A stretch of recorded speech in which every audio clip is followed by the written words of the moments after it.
Down through history, various political and philosophical movements have sprung up, and most of them have died. Some, however, like democracy or communism, take hold and affect the entire world.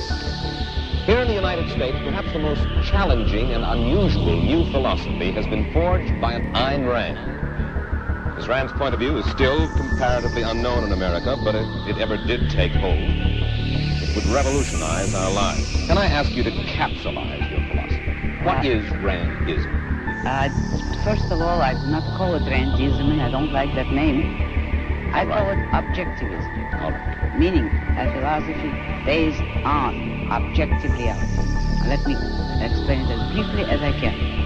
First, my philosophy is based on the concept that reality exists as an objective absolute. That man's mind, reason, is his means of perceiving it. And that man needs a rational morality.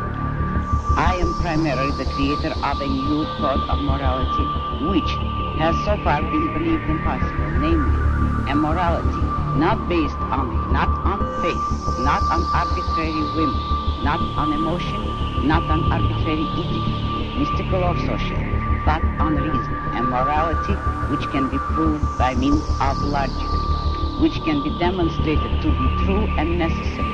All right. My morality is based on man's life as a standard of value.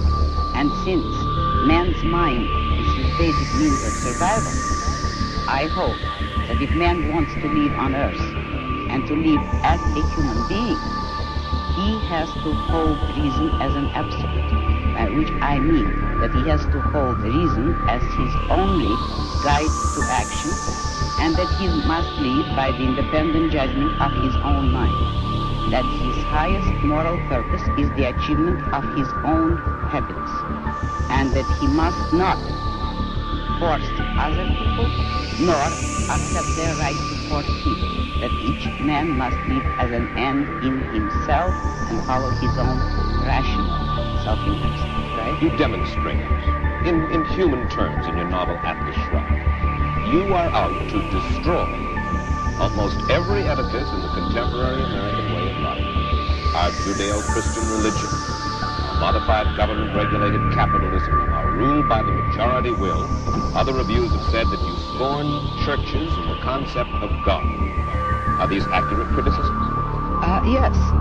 If I am challenging the base of all these institutions, I'm challenging the moral code of altruism, the precept that man's moral duty is to live for others, that man must sacrifice himself to others, which is the present-day morality.